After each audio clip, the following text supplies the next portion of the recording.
అనే అమ్మ కాదు ఫ్రెండ్స్, మొన్న నేను వీడియో తీసి కదా, ఆ వీడియో తీసి అప్లోడ్ చేయాలని మా బాలగోడు ఫోన్ చేసినాడు.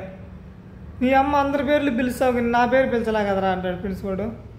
చూడండి ఎట్లుంది కాలం. నా ముందరుండే ఫైలూరు సోల్లవాడు వెనకుండే వాడి పేరు గురించి చూస్తాడు వాడు ఎట్లా వాడు చూడండి.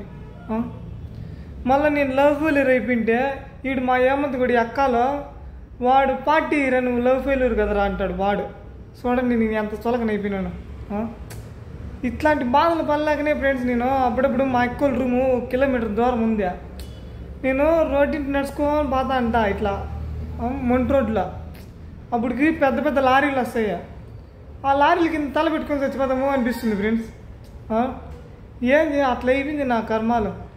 ఇట్లా అంటారు ఫ్రెండ్స్. నేను ఏమన్నా అంటే పాండ్రే నా లవ్ ఫెయిల్యూర్కి ఏది బాధ ఉంటుంది ఎవరా మీకు తెలుస్తుంది. మీరు లవ్ ఫెయిల్యూరు కాదులే, మీరు సిన్సియర్గా చేస్తే మీకు తెలుస్తుంది ఫ్రెండ్స్ ఎట్లుంటుంది ఆ బాధ అని. ఇప్పటికే నాకుండే సాఫ్ట్గా ఉంటుంది ఫ్రెండ్స్, సాఫ్ట్గా ఉంటుంది. దానికి షాకులు ఇచ్చే కొద్దీ ఒకసారి రాయి అయిపోతుంది.